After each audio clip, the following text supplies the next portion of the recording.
जानती हूँ कि जिस प्रकार तुमने मेरे कुल का अंत किया है, उसी प्रकार तुम्हारे कुल का अंत भी होगा।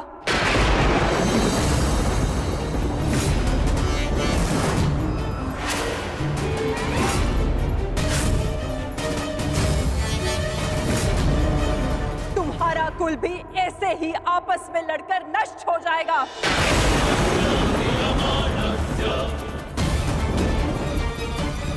मैं भाग्यशाली हूँ कि मेरे नेत्रों पर पट्टी बंधी है और मैं ये सब नहीं देख पाई, परंतु तुम ये महाविनाश अवश्य देखोगे। तुम स्वयं अपने कुल के महाविनाश का प्रारंभ करोगे वासुदेव।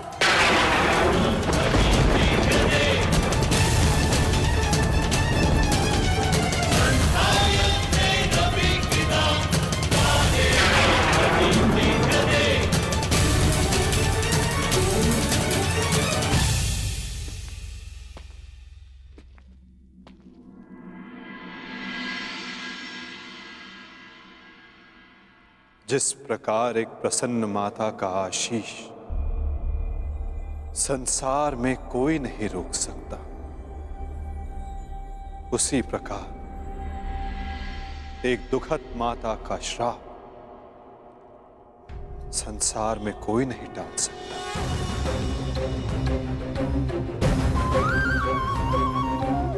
मुझे आपका श्राप स्वीकार है माते।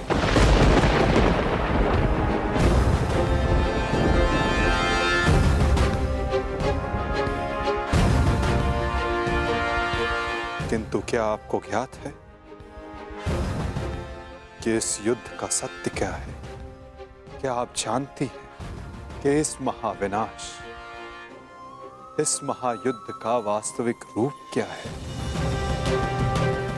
मेरे साथ चलिए माता, उस कुरुक्षेत्र की रणभूमि पर जो इस महाविध्वंस, इस महाभारत की साक्षी बनी है।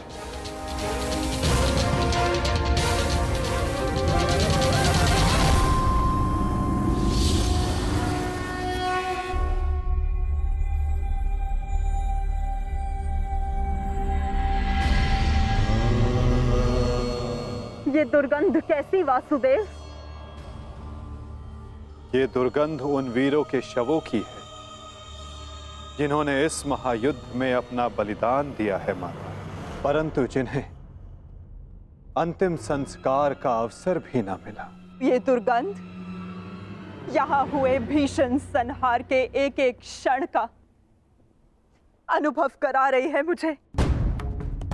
तुमने छल से मेरे एक एक पुत्र का वध कराया है वासुदेव। अपने दिए गए श्राप पे मुझे कतई भी पश्चाताप नहीं है। इस युद्ध से किसी को कुछ प्राप्त नहीं हुआ। ये युद्ध सबके लिए दुर्भाग्य ही साबित हुआ है और तुम्हारे लिए भी ये दुर्भाग्य ही साबित होगा। और आज मेरे श्राप के रूप में तुम भी उस युद्ध से दुर्भाग्य ही लेकर जाओगे। जब आप मुझे अपराधी मान ही चुकी हैं, जब आप मुझे दंड दे ही चुकी हैं, तो आप मेरा कोई स्पष्टीकरण भी स्वीकार नहीं करेंगी माता।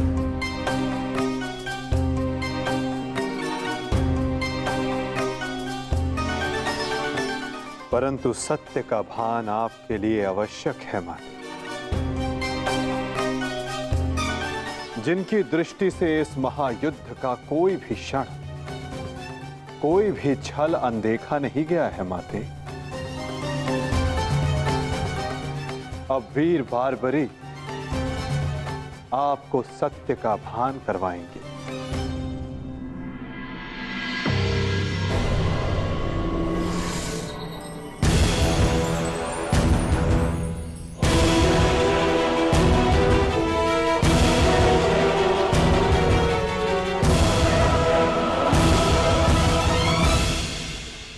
अब आपके समक्ष वीर बारबरीक है गांधार पुत्री, जो आपके पौत्र भी हैं, जो इस युद्ध के एकमात्र दर्शक हैं,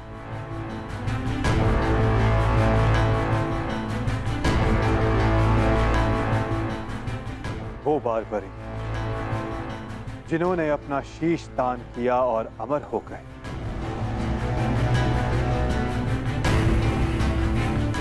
अब वही आपको सत्य का ज्ञान करवाएंगे। वीर बारबरीक की दृष्टि से इस महाभारत का कोई भी बल और छल अनदेखा नहीं रहा है माता। अब बारबरीक आपको सत्य बताएंगे। पुत्र बर्बरिक, तुम स्वयं बताओ, क्या वासुदेव ने छल से मेरे पुत्रों का वध नहीं करवाया है? यदि तुमने इस युद्ध का एक एक क्षण निष्पक्ष होकर देखा है, तो बताओ, कौरव वंश के वट वृक्ष महामहिम भीष्म, जिन्हें इच्छा मृत्यु का वरदान था, क्या वासुदेव ने उन्हें अपने छल से धराशाही नहीं करवाया है? क्या वासुदेव ने द्रोण पुत्र अश्वत्थामा की मृत्यु का छल रचकर आचार्य द्रोण का वध नहीं करवाया है? क्या मेरे पुत्र दुर्योधन की रक्षा कर रहे उसके मित्र कर्ण को छल से नहीं मरवाया है वासुदेव ने? पुत्र दुर्योधन पर युद्ध के नियमों के विरुद्ध जाकर प्रहार किया गया, क्या वो वासुदेव का छल नहीं था? मेरे समस्त 100 पुत्रों के वध का कारण केवल वासुदेव है। क्या ये भी सत्य नहीं है बारबरिक?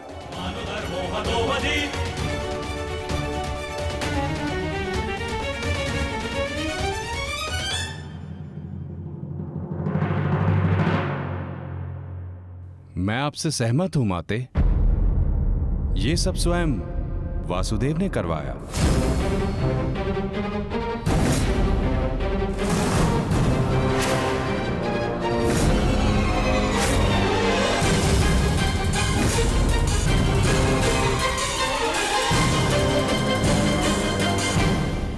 परंतु माते, आप किन 100 पुत्रों की बात कर रही हैं?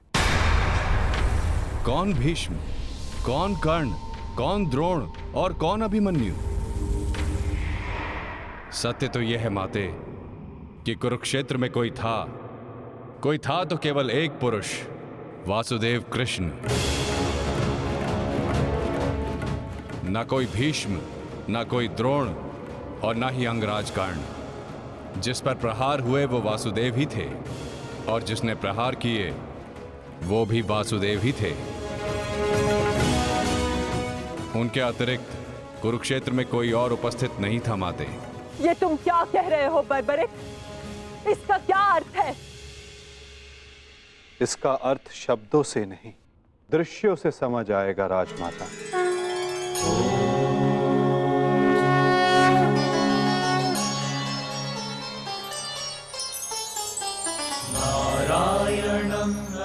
इस युद्ध के प्रारंभ से अंत तक हर प्रहार मैंने किया और हर प्रहार मैंने ही सहा।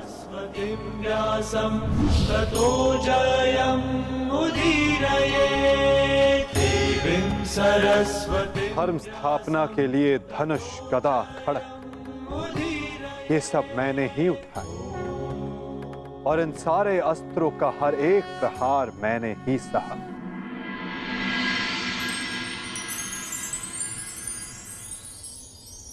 बाण चलाने वाला मैं ही था। पितामह!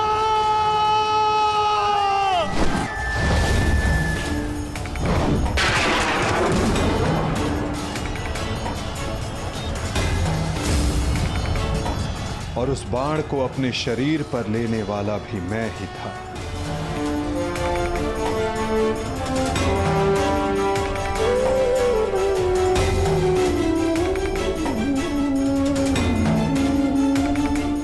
महामहिम भीष्म के रूप में भी मैं ही था और अर्जुन के रूप में भी मैं ही था। और सरशैया पर लेटने वाला भी मैं ही था। अभिमन्यु बनकर चक्रव्यूह मैंने ही तोड़ा।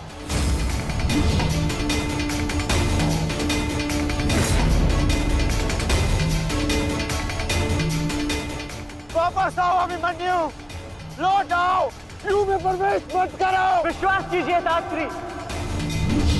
मैं इस चक्रव्यूह को तोड़ सकता हूं, और यदि मेरा सर कट भी जाए तब भी आपका सर गर्व से उठा रहेगा।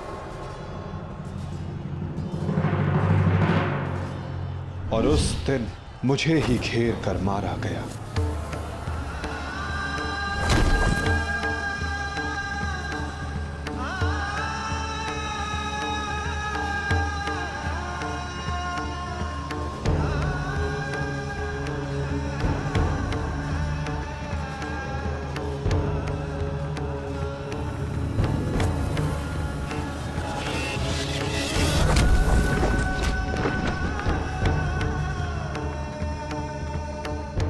वो मैं ही था जिसने द्रोणाचार्य से कहा कि अश्वत्थामा मारा गया। आपने बिल्कुल सही सुना आचार्य द्रोण। अश्वत्थामा मारा गया। द्रोणाचार्य के रूप में अस्त्र त्यागने वाला भी मैं ही था।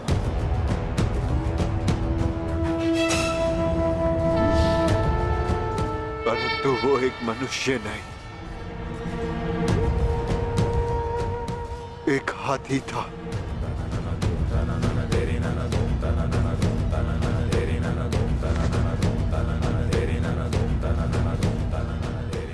अश्वत्थामा! और दृष्टद्युम्न बनकर मैंने ही स्वयं पर प्रहार किया।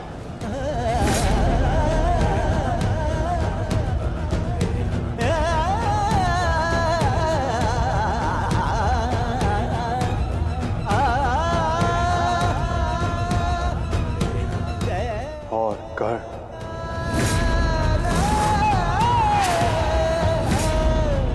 कर्ण के रूप में मैंने ही अपना कवच अपने शरीर से अलग किया।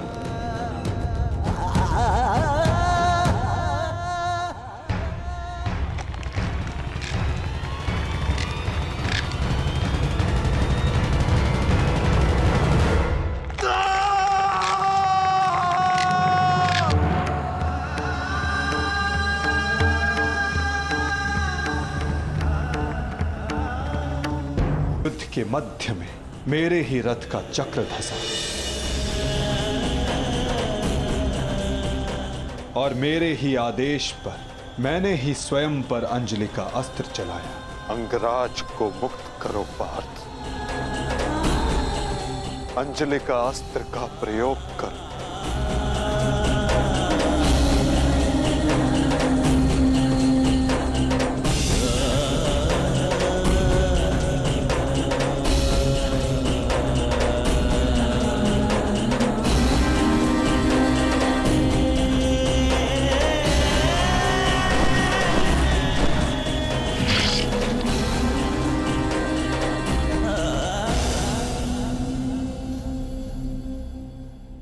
दुर्योधन के रूप में मेरी ही जंघा पर प्रहार करके मेरा ही अंत किया गया।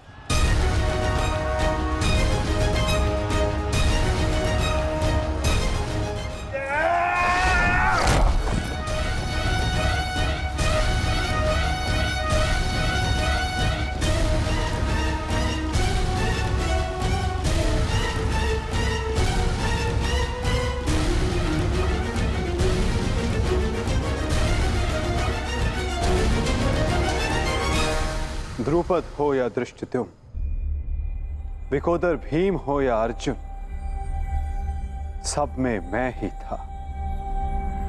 मैं ही विजयी हुआ और मैं ही पराजित हुआ।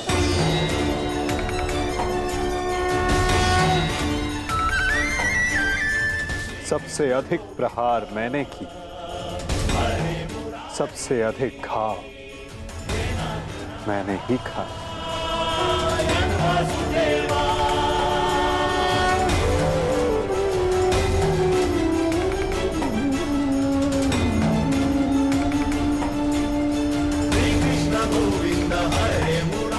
अठारह दिनों के इस महासंहार हर बार मृत्यु मेरी ही हुई।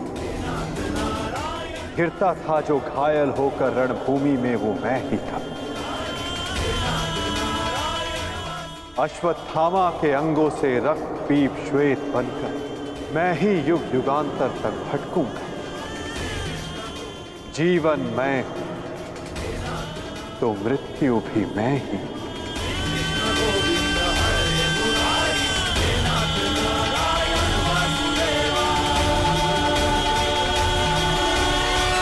श्राप तुम्हारा स्वीकार है माते।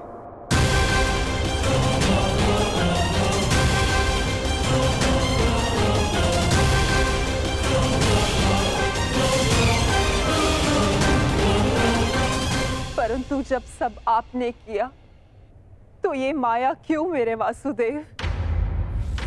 आप सब एक क्षण में ठीक कर सकते थे, तो फिर ऐसा आपने क्यों नहीं किया? फिर उन प्रतिज्ञाओं का क्या होता माते, जो सबने ली थी? उन अपराधों के दंड का क्या होता, जो सबने किया? उन कष्टों का पुरस्कार क्या होता, जो धर्म ने सहे? उस सीख का क्या होता, जो इस युद्ध में हुए हर मृत्यु से मानव जाति को मिले, और जो संसार में प्रलय आने तक उनका मार्गदर्शन करेगी?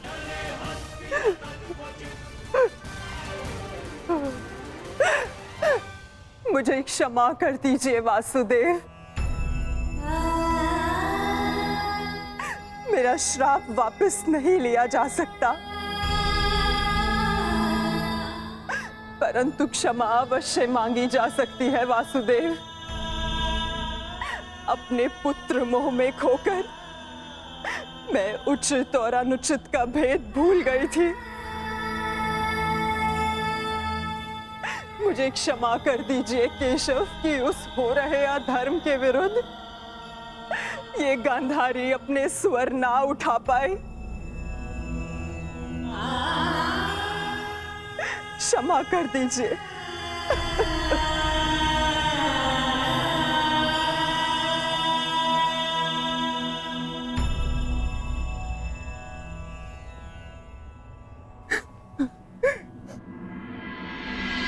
नहीं माते, किसी का अंत किसी के श्राप से नहीं होता। यदि किसी का अंत होता है तो स्वयं के पापों से। यदि यदुवंश का अंत होगा तो आपके श्राप से नहीं माते, अपितु स्वयं के पाप कर्मों से।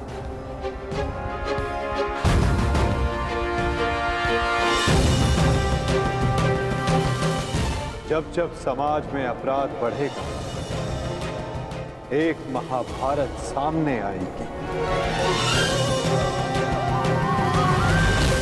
अपने ही अपनों को काटेंगे, कभी कुरुक्षेत्र में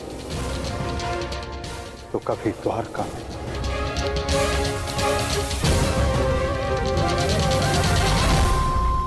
माते, यदि आप कुछ करना चाहती हैं तो अपने मन के इस प्रतिशोध की अग्नि को शांत कीजिए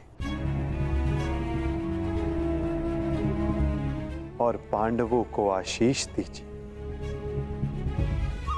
युधिष्ठिर का राज्य अभिषेक करवाइए और धर्म स्थापना में आपका ये योगदान और आपका आशीष आवश्यक है माते।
सम्राट युधिष्ठिर की, सम्राट युधिष्ठिर की, सम्राट युधिष्ठिर की, सम्राट युधिष्ठिर की।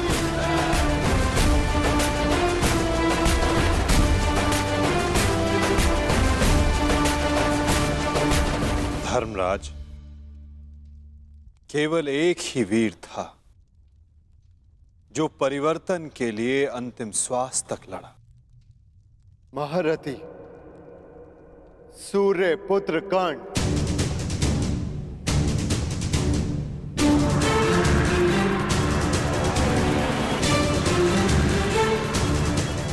सदैव अपने ज्येष्ठ के परिवर्तन के स्वप्न का आदर और सम्मान करना धर्मराज।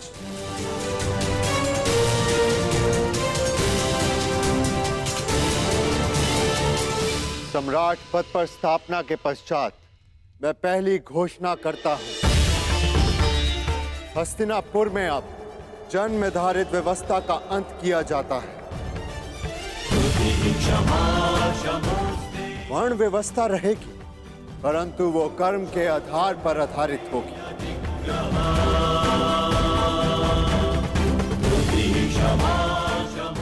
सूत हो या शूद्र हो, सबको शिक्षा का समान अधिकार दिया जाएगा और योग्यता के आधार पर काम, सम्मान और समानता का अधिकार सबको दिया जाएगा। यही धर्म स्थापना की नींव है और यही परिवर्तन का प्रारंभ। सम्राट युधिष्ठिर की, सम्राट युधिष्ठिर की, सम्राट युधिष्ठिर की, सम्राट युधिष्ठिर की। मुझे विश्वास है कि मेरे पश्चात परिवर्तन का अध्याय प्रारंभ होगा।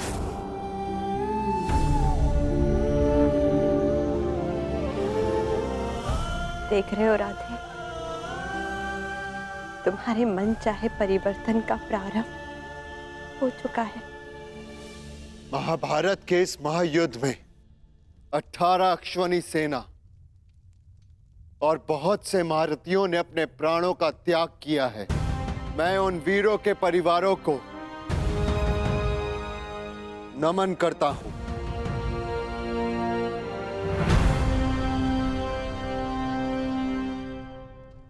मैं सम्राट युधिष्ठिर ये आदेश देता हूं, युद्ध में सम्मिलित प्रत्येक सैनिक के परिवार को आर्थिक सहायता दी जाएगी।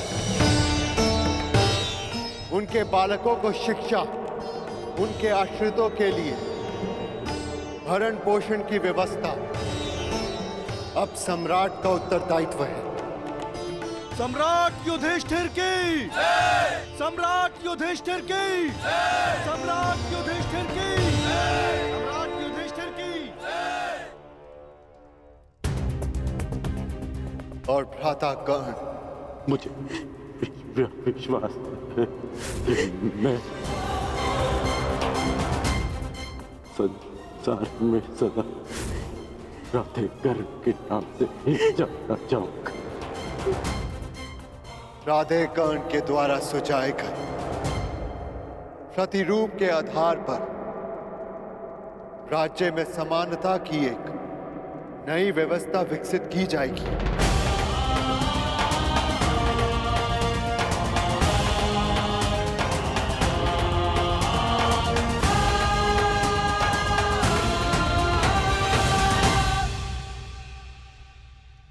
युधिष्ठिर और अन्य पांडवों ने अपने ज्येष्ठ कर्ण के दिखाए परिवर्तन के मार्ग पर चलते हुए एक धर्म राज्य का निर्माण किया। अर्जुन का लक्ष्य अब केवल एक महान व्यवस्था की स्थापना थी। 100 कौरवों का नाश कर देने वाले भीम ने भी अब निर्माण की भागदौड़ संभाल ली थी और नकुल सहदेव अपनी माता कुंती, गांधारी और बुजुर्ग हो चले धृतराष्ट्र की सेवा में लगे थे। हर ओर धर्म था, संपन्नता थी, आनंद था, परंतु अतीत से छूटा एक बाण परीक्षा बनकर भारत के भविष्य पर मंडरा रहा था।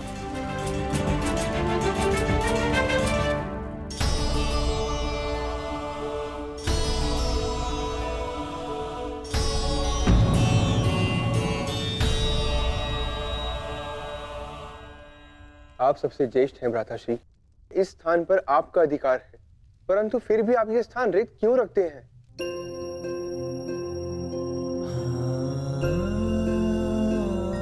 नहीं नकुल, ये स्थान मेरा नहीं है।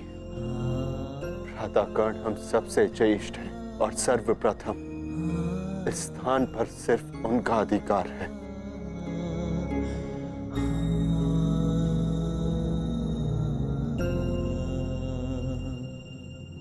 साम्राज्ञी।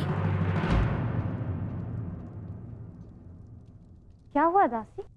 इतनी व्यग्र क्यों हो? युवरानी उत्तरा को प्रसव पीड़ा होना आरंभ हो चुका है।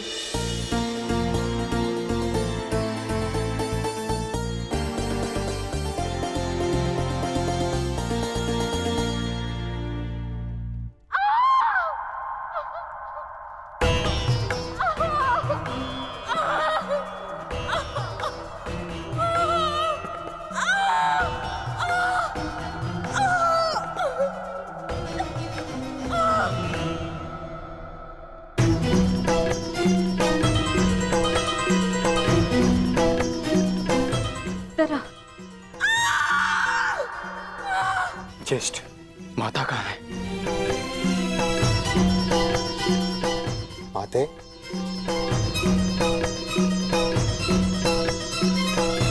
माता, माता वो उत्तरा। हम भीतर जाकर देखते हैं।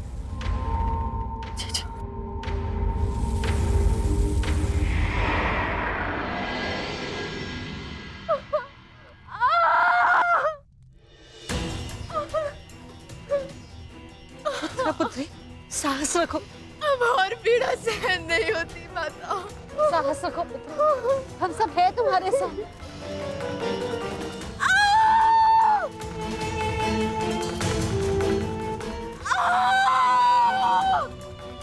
माता, प्रसव पीड़ा तो सबको होती है, परंतु उत्तरा के लक्षण गंभीर हैं।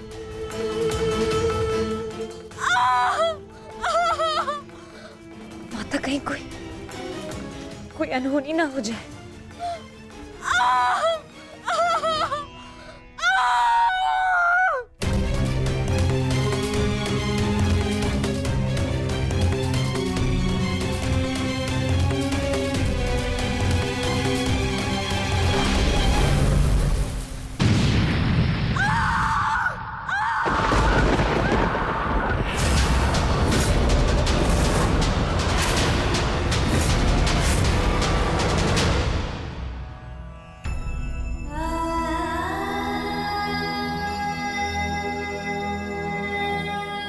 ये क्या अनर्थ हो गया? अब हम क्या उत्तर देंगे उत्तरा को? उत्तरा,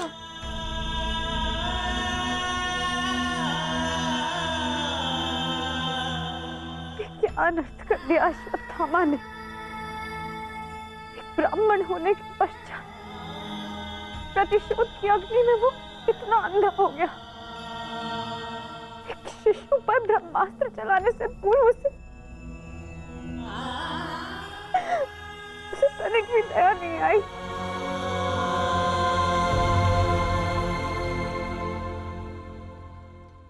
क्षमा कीजिए महाराज, किंतु हम शिशु नहीं बचा सके।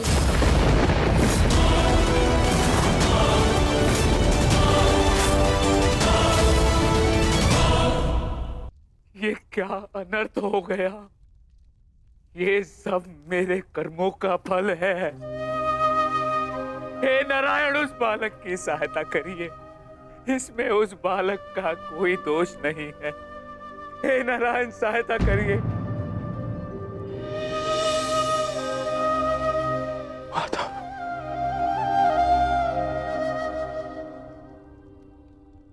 माता, कुछ कीजिए माता, कुछ कीजिए। मैं आपसे विनती करता हूँ, हमारे वंश के अंतिम बीज की रक्षा कीजिए, अन्यथा हमारा वंश समाप्त हो जाएगा।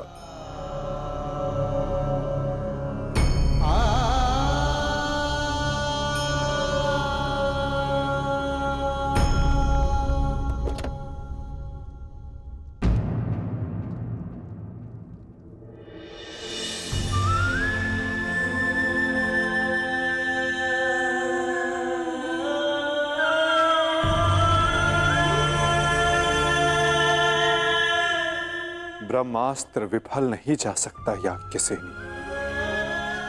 ब्रह्मास्त्र का संधान हुआ है तो उसका परिणाम निकलना भी निश्चित है।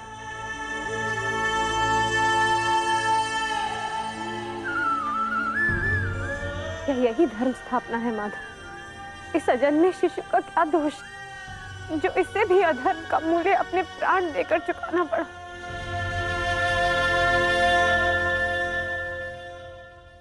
एक पापी के पाप का फल निरीह उत्तरा क्यों भुगतेगी?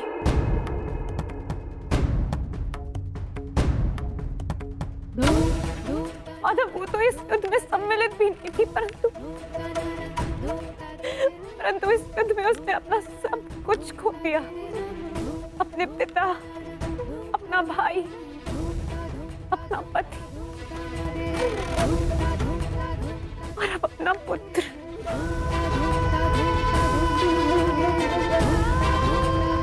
ये कैसी धर्म स्थापना है माधव?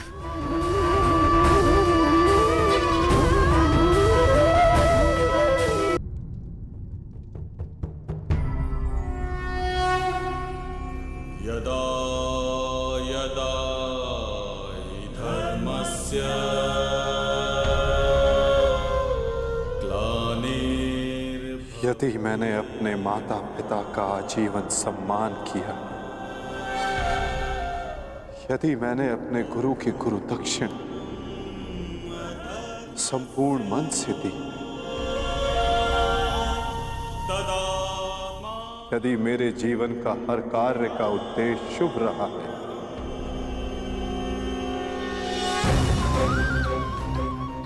यदि मैंने धर्म स्थापना के लिए संपूर्ण प्रयास किया है,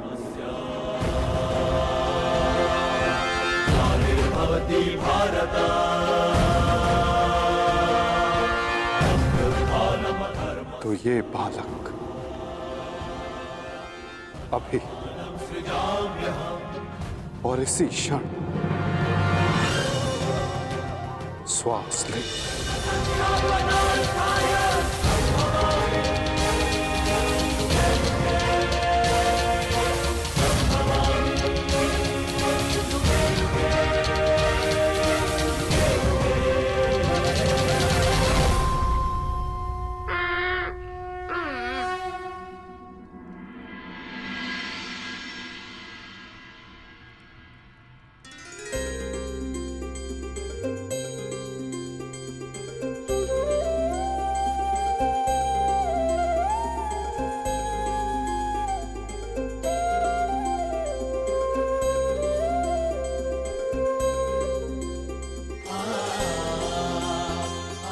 अपने जीवन की सबसे कठिन परीक्षा में सफल हुआ है ये बालक। ब्रह्मास्त्र की कठिन परीक्षा में खरा उतरा है ये बालक,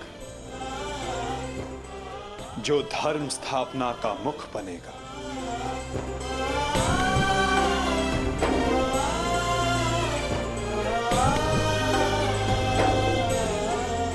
परीक्षित।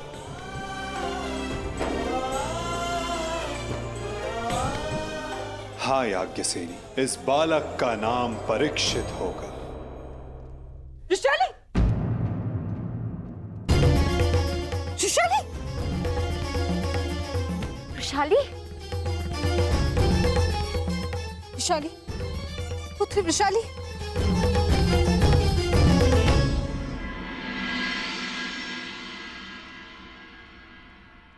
बधाई हो सम्राट। देवी वृषाली माता बनने वाली हैं।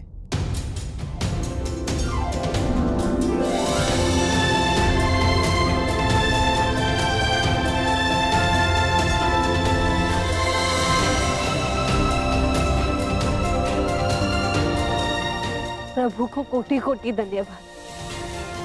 आज एक दिन में 2 शुभ समाचार मिले। अब परिवर्तन के 2 सूर्य चमकेंगे हस्तिनापुर।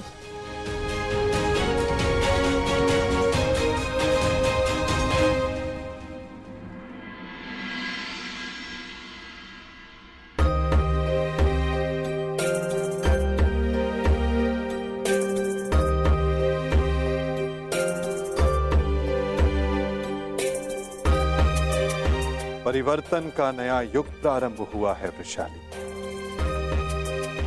प्रसन्न हो जा कि सूर्य पुत्र को तर्पण देने वाला इस संसार में आने वाला है।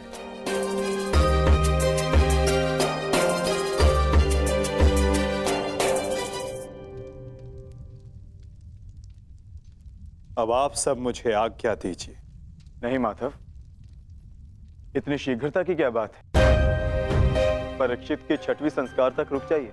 द्वारका प्रस्थान करने का समय आ गया है पार्थ। क्या हुआ माधव, सब ठीक तो है ना? नए परिवर्तन का प्रारंभ हुआ है पार्थ, और परिवर्तन और नाश दोनों एक दूसरे से जुड़े होते हैं, और किसी के अंत का प्रारंभ होना अभी शेष है।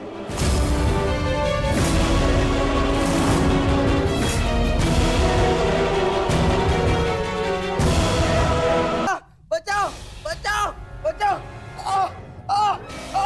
बचाओ, बचाओ। मैं तेरा अंत कर दूंगा। जानता है मैं कौन हूं? मैं हूं इस द्वारिका का भविष्य, सांब।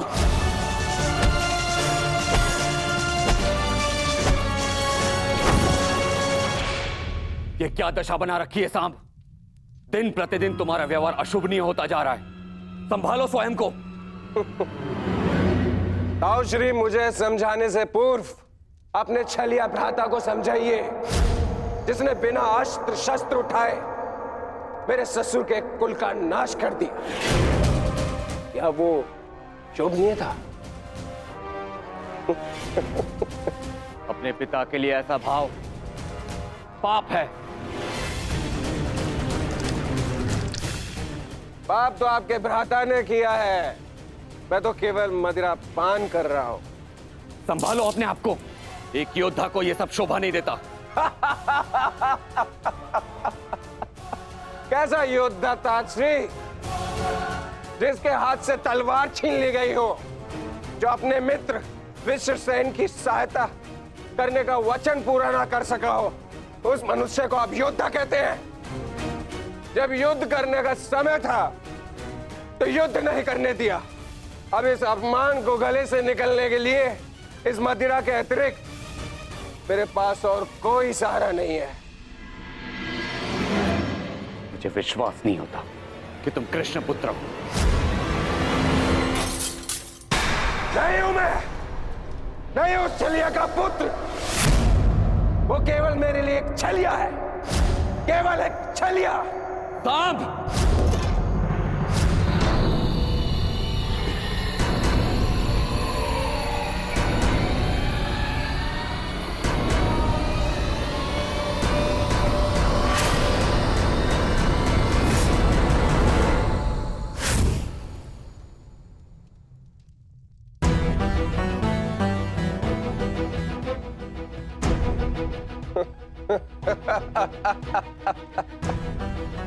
आइए आइए आइए द्वारिकाधीश, आइए।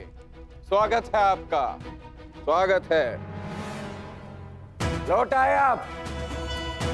करा इस आर्यव्रत के सभी महारथियों का अंत। कराए धर्म स्थापना के नाम पर अपना पलड़ा भारी। अब अरे अच्छी, आप देख क्या रहे? स्वागत नहीं करेंगे इनका? इतना महान कार्य पूर्ण करने के पश्चात आज लौटे हैं। आज तो राजभवन में उत्सव होना चाहिए। पांचाल, काशी, मगध, छेदी, सभी महाजनपदों के महान शासकों का अंत करवा डाला, सिर्फ धर्म स्थापना के नाम पर। अब क्या बचा पूरे भारतवर्ष में? पूरे भारतवर्ष में सिर्फ दो महान राज्य। पहला द्वारिका, दूसरा हस्तिनापुर। और हस्तिनापुर का महान शासक धर्मराज युधिष्ठिर पहले से ही अपने चारों भाइयों के साथ इनके तलवे चाटता है।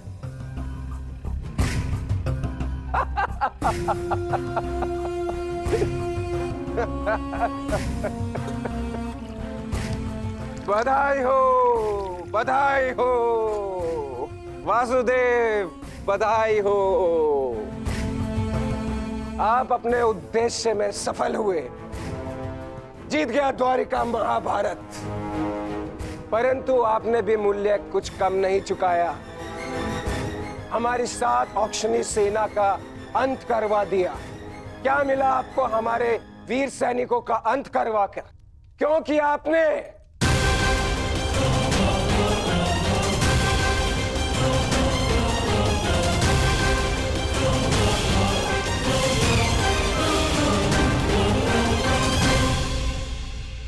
उन सैनिकों ने केवल अपने कर्तव्य का पालन किया था सांब।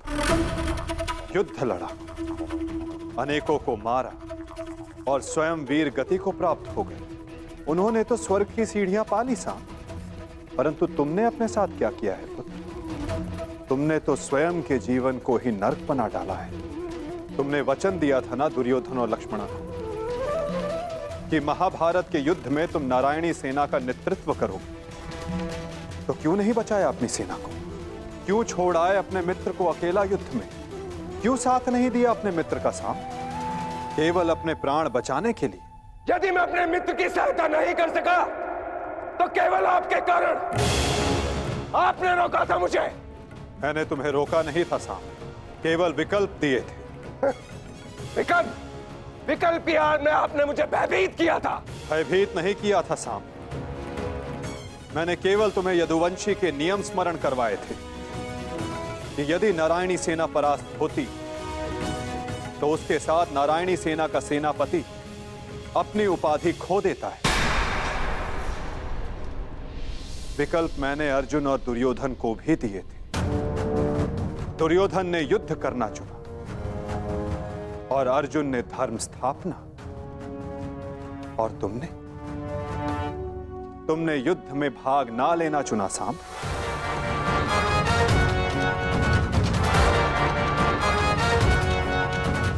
कदाचित यदि तुमने अपने मित्र वीर वृषसेन को उस युद्ध में प्रदर्शन करते देखा होता, तब तुम्हें ज्ञात होता कि वीरता की वास्तविक परिभाषा क्या होती है सांब। यदि तुमने अपने प्राण उस युद्ध में गंवा दिए होते तो आज मेरा सर गर्व से ऊंचा होता। किंतु नहीं, तुम तो मदिरा के मद में स्वयं के जीवन को धीरे धीरे करके मार रहे हो। लज्जा आती है तुम पर सांब, लज्जा आती है।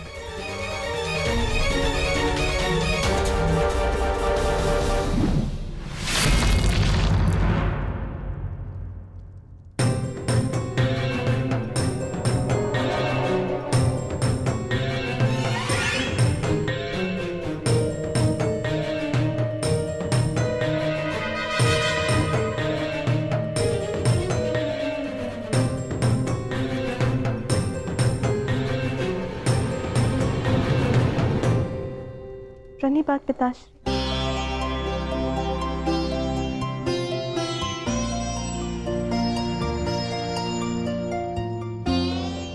पिताश्री मैं क्षमा। लक्ष्मणा, इतनी लंबी यात्रा से आया हूं पुत्री, भोजन नहीं कराओगी? जी पिताश्री।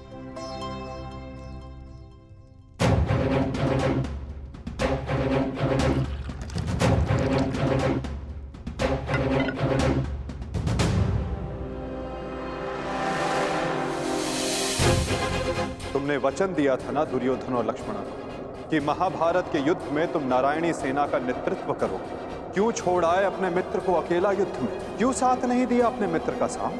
केवल अपने प्राण बचाने के लिए? यदि तुमने अपने प्राण उस युद्ध में गवा दिए होते तो आज मेरा सर गर्व से ऊंचा होता। लज्जा आती है तुम पर साम, लज्जा आती है। अपने क्रोध को शांत करो साम।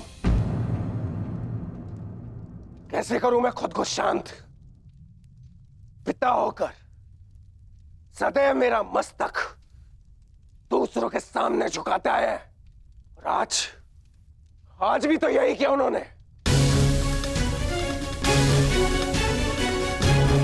लाओ मुझे दो मित्र।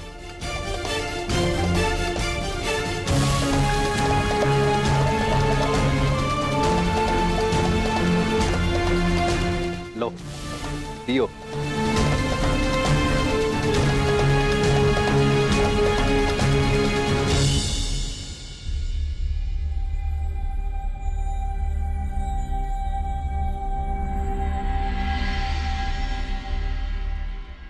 भोजन आराम कीजिए पिताश्री।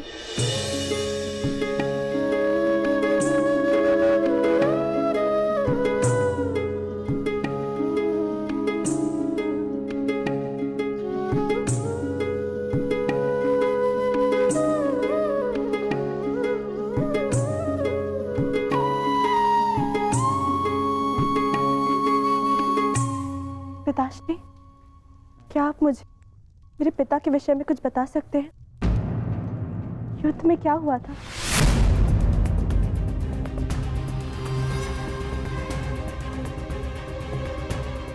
निसंदेह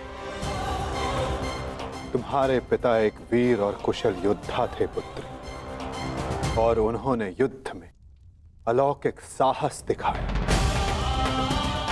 निश्चित रूप से तुम्हारे पिता से बड़ा गदाधारी इस संसार में और कोई नहीं था पुत्री।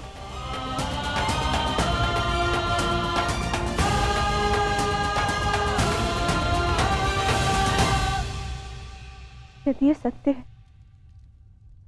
तो उन्हें ये संसार छोड़ के क्यों जाना पड़ा पिताश्री? हमारे कर्म और हमारे चयन हमारी नियति निर्धारित करते हैं। कुछ भावों और कुछ वस्तुओं में अधर्म का वास होता है।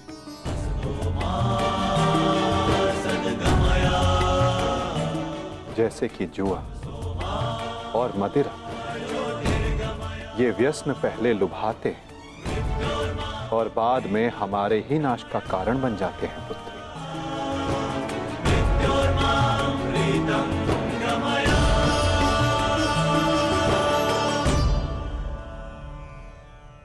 लो मित्र पियो।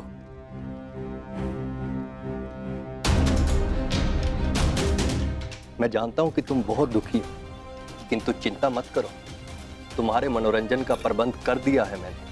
कैसा मनोरंजन?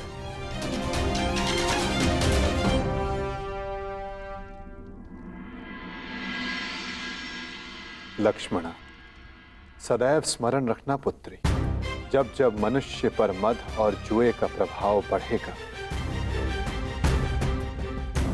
तब तब वो अपने पग अपने पतन की ओर बढ़ाएगा।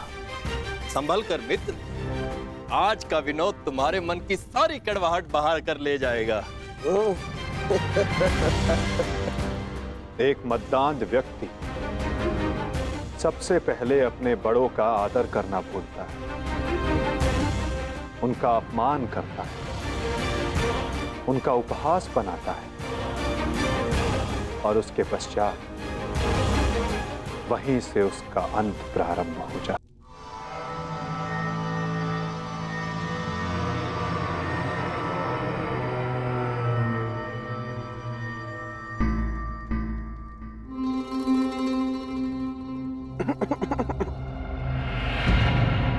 तो आप हैं महान ऋषि, सुना है महात्मा कि आप भविष्य बता सकते हैं।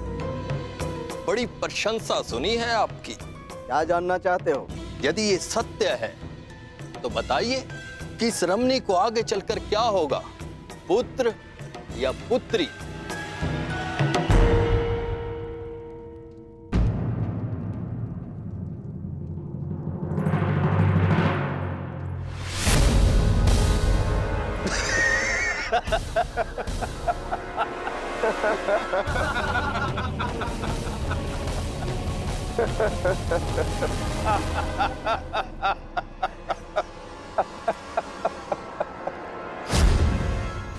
और समय बताना मत भूलिएगा महाराज।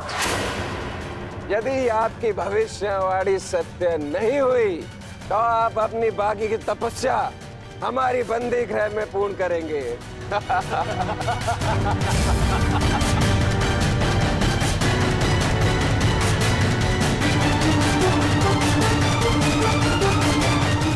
कौन क्यों है महाराज? बताइए, मेरी कोख से क्या जन्म लेगा? मदिरा के मद ने तुम्हारे भीतर के मानव को सुला दिया है मूर्ख। अब तुम केवल उस मूसल की भांति हो जिसमें कोई भावना नहीं होती। वो किसी भी वस्तु पर पड़ता है तो उसे कुचल देता है। ये लीजिए पिताश्री, ये हलवा मैंने विशेष रूप से आपके लिए बनाया है।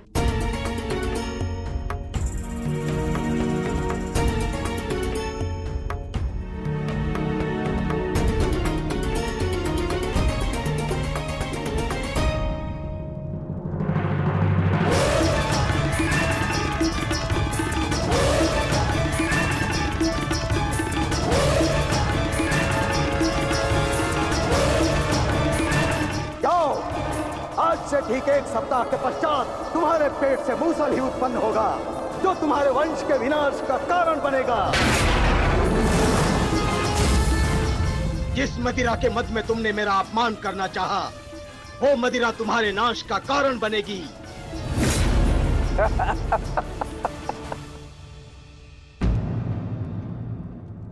क्या हुआ पिताश्री? आप रुक क्यों गए? क्योंकि जिसे रुकना चाहिए था वो नहीं रुका। लगता है तुम्हें हमारे बंदी गृह के दर्शन करने की उत्सुकता कुछ अधिक है, इसलिए तुमने हमारा अपमान करने का दुस्साहस किया। पहले वासुदेव और अभी तुम। मैं तुम्हें जीवित नहीं छोड़ूंगा।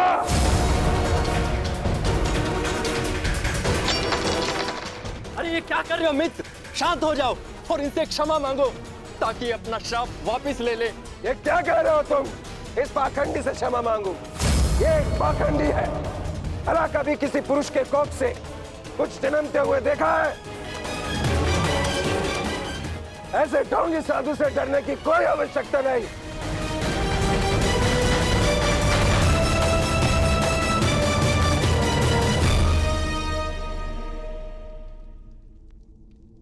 जो अब तक नहीं हुआ साम, वो अब होगा। साधुओं का श्राप व्यर्थ नहीं जाता।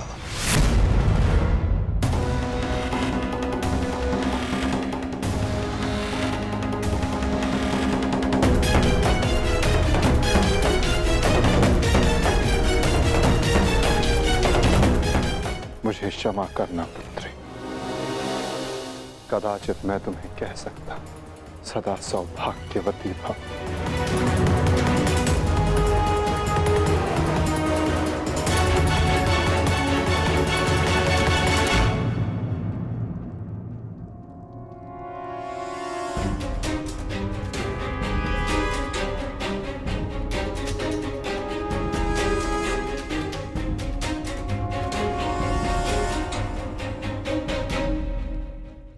एक साधु का उपहास उड़ाना और उन पर प्रहार करने का प्रयास करना क्षमा के योग्य नहीं है सांब। आपने तो सृष्टि के सभी महारथियों और अनेकों सैनिकों का वध करवाया। क्या वो क्षमा के योग्य है?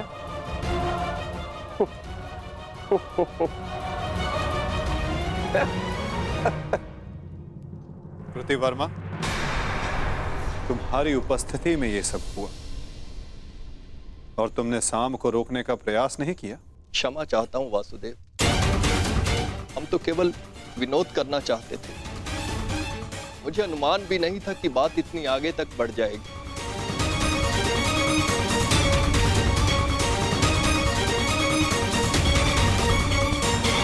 कितना समय? 7 दिन।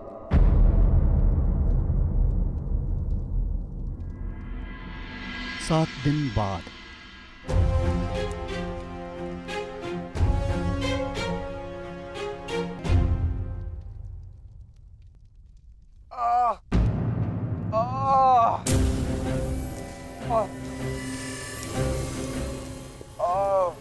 सहायता करो मित्र, मेरी सहायता करो। अत्यधिक पीड़ा हो रही है।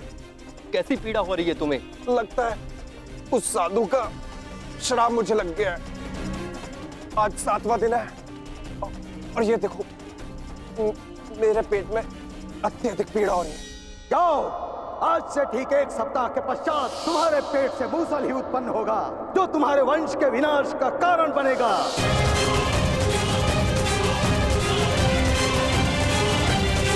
बचाओ, बचाओ, बचाओ, बचाओ, मैं तेरा अंत कर दूंगा।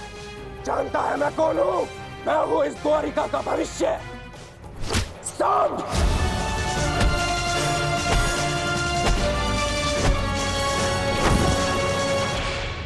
ये क्या दशा बना रखी है सांब? दिन प्रतिदिन तुम्हारा व्यवहार अशुभनीय होता जा रहा है। संभालो स्वयं को। ताऊ श्री, मुझे समझाने से पूर्व अपने छलिया भ्राता को समझाइए, जिसने बिना अस्त्र शस्त्र उठाए मेरे ससुर के कुल का नाश